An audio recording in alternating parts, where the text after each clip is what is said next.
Ben Heisler's here from Sirius XM Radio. Ben, you are a huge baseball fan, and this one is actually on baseball. We've seen the hidden ball trick. We've seen a bunch of wacky, crazy plays in baseball. This one certainly takes the cake on how to solidify an out. It takes a team effort, and you got to deceive the base runner. So let's take a look. There we have such a good hitter.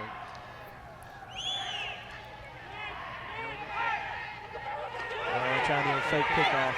And they got him. Got it, but no one's there. It's second to cover. Son of a bitch. Wow. Time. They do.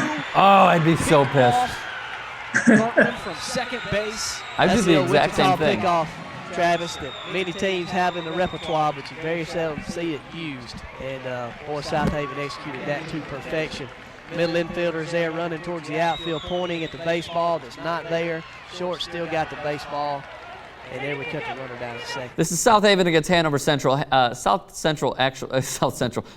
actually crushed Hanover Central, and they won the state title. This is the MHSAA Class 6A Championship Series. The pitcher is Wyatt Short. The coach is Ed Rich.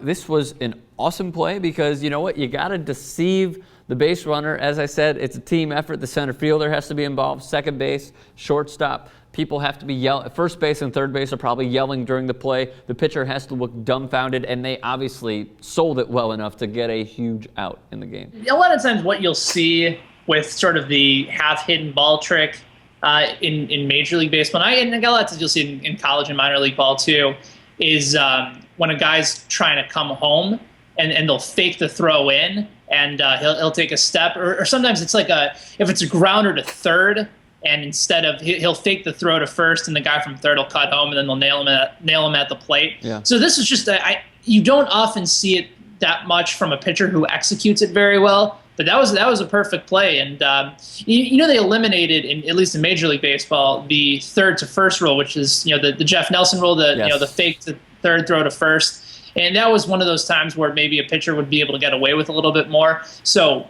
the fact that he can do something like that, step off and make a great non-throw back to second and confuse the hell out of the guy, that was a great move. Well done. Are you in favor of them outlawing the fake third, throw to first rule? Are you in favor? I'm in favor of them outlawing it if a pitcher attempts it 5 times in his career and doesn't even come close to fooling anybody. So, I think guys like Nelly have earned the right to do that move. Yeah, that's what I think. I think if you're successful in it, you should be allowed to do it. But if you go 0 for 5 in your first time and the guy doesn't even move over at first base or third base, then no, you're done. You've lost your opportunity to do it again. Should railroading the catcher be legal or illegal? You know what? I've thought about this for a while, Ricky, and initially I thought it was part of the game. It can change the momentum of a game. And the more I thought about it, the more I realized that it's unnecessary. You don't need to railroad any of the other players at any other bases. Why do it to the catcher?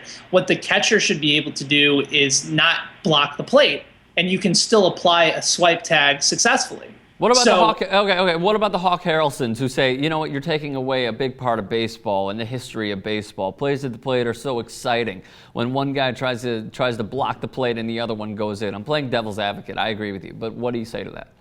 I think you can still have a really exciting play at the plate with a swipe tag, because a lot of times you see a guy turning around third, coming home, there's going to be a throw to the plate. You don't necessarily have to railroad the catcher over. And there's so many good catchers in baseball now that if they get hurt or the guy that runs into them get hurt, then all the fans lose out. When Posey got injured in 2011, when he got railroaded by Scott Cousins, baseball lost out because Posey is one of the best, most impactful players in the game.